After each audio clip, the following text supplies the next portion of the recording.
Dapatkan beragam info di sosial media MNC 3J FM, Instagram, Facebook, Twitter, dan YouTube. Pukul 17.36 waktu Indonesia Barat, Ujang dan Margi Sarip masih bersama Anda di Trijaya Hot Topic Petang. Dan kita lanjutkan kebersamaan kita dengan update Gunung Merapi. Dan kita ingin mengetahui langkah apa yang dilakukan oleh Kepala Daerah dalam melakukan upaya mitigasi bencana. Dan kami saat ini sudah tersambung dengan Bupati Sleman, Yogyakarta. Segera kami sapa Sri Purnomo.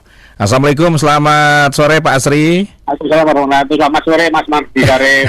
Matur suwun sudah meluangkan waktu untuk ke Trijaya FM. Kita ingin update dulu Pak, bagaimana situasi terakhir Merapi hingga hari ini? Ya, situasi terakhir hari ini tetap masih seperti yang kemarin-kemarin. Mulai tanggal 5 November 2020 dinyatakan sebagai siaga 3 atau di level 3 itu dengan namanya adalah siaga Merapi.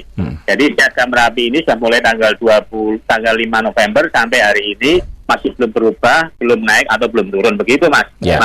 Oke, kalau untuk wilayah Sleman, daerah mana saja Pak yang diprediksi akan terdampak? Ya, jadi kami itu kan di daerah Sleman itu kan di lereng Merapi sebelah tenggara, di situ kan ada celahnya, yaitu di celah yang Sungai Gendol itu kan sudah terbuka, itu yang dulu erupsi 2010 itu yang menganga keluar itu kan itu daerah Gendol yang kami ada satu dusun namanya Kali Tengah Lor yang itu jaraknya kurang dari 5 km. Nah ini dari BPWTKG yang dipimpin oleh Bu Hani Humaidah itu kan mereka merekomendasikan untuk penduduk yang tinggal di daerah radius kurang dari 5 km mereka harus diungsikan. Itu sehingga kami mulai tanggal 5 November yang lalu kami sudah membuat SK Bupati keadaan darurat tanggap darurat Merapi. Kami sudah kemudian membuat masyarakat yang pertama kali kita ungsikan itu yaitu masyarakat yang kondisinya rentan. Rentan itu siapa? Itu yaitu manula yang ibu menyusui sama anaknya, kemudian ibu hamil, kemudian juga difabel. Kami sampai hari ini yang sudah kita ungsikan di para pengungsian ada 237 jiwa. Ya. Dari 237 jiwa itu mereka tersebar di 2 pengungsian, yaitu pengungsian Wagado, yang satunya di SMA Wagado, yang itu jalan satu wilayah di belakang Balai Kelurahan Wagado yang ada di sampingnya Kabupaten Sleman. Begitu Mas. Ya, baik. Upaya mitigasi bencana apa Pak yang terus dilakukan oleh pihak pemerintah Kabupaten Sleman ini? Ya, pemerintah Kabupaten Sleman terus kita dorong, mereka kan di lereng Merapi itu kan kehidupan mereka kan beternak. Sapi yang sudah kita turunkan ada 98 ekor sapi. Kemudian kita bagi di kandang komunal yang ada di dekat di Huntap. Kemudian juga ada di kandang ternak yang darurat itu dekat di barak pengungsian, dan juga ada sebagian dititipkan di kandang-kandang keluarga yang ada di daerah aman. Dan di samping itu juga keluarga masyarakat yang kita ungsikan di para pengungsian itu semuanya kita menggunakan protokol kesehatan COVID. Iya. Semacam itu ya. Jadi memang ini suasananya berbeda Pak ya di tengah pandemi ya. Jadi ada langkah-langkah khusus juga untuk pelaksanaan protokol kesehatan ya. Ya, kebetulan mereka yang dari mereka yang pengungsi itu kan di lereng Merapi itu yunanya yuna hijau Mas. Jadi orang-orangnya yang ada sekitar penduduknya ada 500-an itu semuanya kan mereka yuna hijau, tidak ada yang COVID sama sekali, belum di dusun itu belum ada pernah kena gejala COVID belum, sehingga mereka kita masukkan ke barak pengungsian itu dengan filter yang sangat kuat. Jangan sampai nanti petugas-petugas yang ada di situ relawan yang situ malah nanti membawa COVID ke dalam, itu jangan sampai. Sehingga orang-orang yang bekerja di situ, orang-orang yang bekerja untuk melayani para pengungsi, baik itu dari kesehatan, kemudian dari relawan, ada tagana, ada TNI Polri, semuanya kita swab sebelum mereka menangani pengungsi. Itu supaya jika pengungsi-pengungsi yang rata-rata mereka dalam posisi rawan itu tidak mudah kena COVID-19. Gitu. Baik, secara umum masyarakat yang tinggal di daerah rawan bencana ini mereka bagaimana Pak edukasi bagaimana menghadapi bencana? Kan mereka juga bukan kali ini saja akan menghadapi erupsi Gunung Merapi kan. Tahun-tahun sebelumnya juga pernah mereka alami. Artinya bagaimana kesiapan mereka sehingga bukan kekhawatiran yang berlebihan yang muncul dalam menghadapi bencana ini? Ya, betul. Makanya itu yang orang-orang rentan sudah diungsikan dulu, ternaknya mereka sudah diungsikan, mereka yang sehat-sehat mereka masih berada di dalam, dan mereka masing-masing kan memegang alat HT. Jadi dengan menggunakan alat HT mereka mendengarkan informasi dari pemerintah, informasi dari BPPTKG.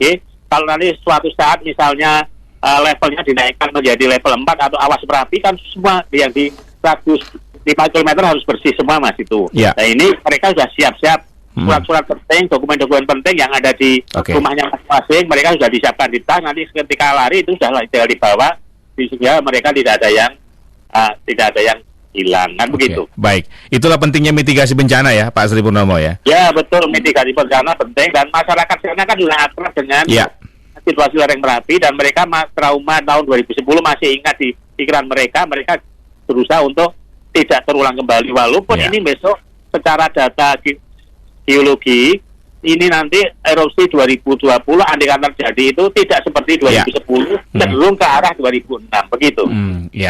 Pak Sri, nyuwun sewu, apakah masih ada masyarakat di sekitar lereng Merapi di wilayah Sleman ya yang katakanlah masih sangat mengandalkan tanda-tanda alam, artinya mereka tidak terlalu menghiraukan informasi ataupun imbauan dari pemerintah? Ya, rata-rata mereka sekarang sudah menggunakan oleh telekomunikasi, mereka lebih percaya apa yang dibuat dari pemerintah, dari BPPTKG, mereka itu betul-betul mengandalkan itu. Sekarang mereka kalau gejala alam itu ya gejala alam kan setiap hari ada laporan dari pemantau gunung api, baik terjadi gempa guguran atau terjadi apa itu kan ada semuanya tiap hari diupdate, masyarakat juga ikut membaca itu. Sehingga masyarakat ikut membaca data-data dari data yang ada di Badan Penyelidikan Gunung Api itu, di posko-posko yang mereka posko pantau, mereka kan tiap hari memberikan informasi-informasi pada masyarakat supaya masyarakat itu paham betul kalau nanti ada arahan-arahan apa, mereka segera bisa melangkah dengan cepat. Baik. Dan tampaknya koordinasi penanganan antisipasi bencana tahun ini lebih baik ya. Artinya beberapa instansi didukung oleh masyarakat dan ada beberapa LSM juga, mereka tampaknya sudah lebih lebih matang persiapannya ya Pak Sri ya untuk kali ini ya. Ya betul. Jadi masyarakat sudah lebih matang.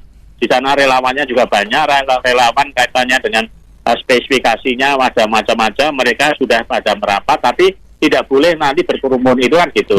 Ini karena pengungsinya hanya sekitar 237, ini yang bekerja kita batasi, tidak boleh banyak-banyak, sehingga nanti bisa memberikan pelayanan yang sebaik-baiknya tanpa ada transmisi COVID. Siap. Matur suwun sangat Pak Sri Purnomo sudah bersama Trijaya FM. Kita tunggu update-nya ya Pak Sri ya. Matur suwun, selamat sore. Assalamualaikum. Waalaikumsalam warahmatullahi wabarakatuh. Selamat sore. Demikian Bupati Sleman Yogyakarta Sri Purnomo.